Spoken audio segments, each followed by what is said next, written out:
জীবনে যখন ভালো সময় যাবে আপনার, তখন কখনো বড়াই করবেন না, কারোর সাথে খারাপ আচরণ করবেন না, অহংকার করবেন না, কাউকে ছোট অবহেলা বা হেয় করবেন না। কারণ সময় কখন পাল্টে যাবে এটা আমি আপনি কেউ জানি না। এইভাবে পাল্টে যায়। আপনি যে আজকে স্বাস্থ্যের বড়াই করছেন, হঠাৎ করে একটা অ্যাক্সিডেন্ট হয়ে যেতে পারে 1 সেকেন্ডের মধ্যে। আপনি যে ক্ষমতার বড়াই করতে পারছেন, কালকে নাই, ওই পদে নাই।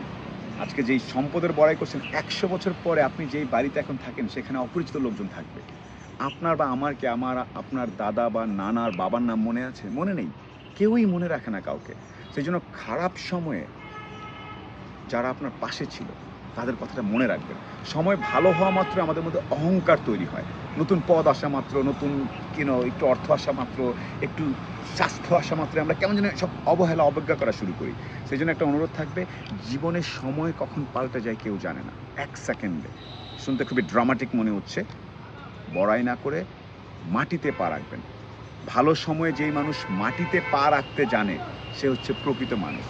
ভালো সময়ে একদম যারা বেলুনের মতো উড়ে যাওয়া শুরু করে দেয়, একদম ধরাকে সরাগান করে, তারা সবচেয়ে বোকা। তাই সবার প্রতি অনুরোধ থাকবে, ভালো সময়ে পা মাটিতে রাখবেন, কারোর সাথে কোনোভাবেই খারাপ ব্যবহার করবেন না।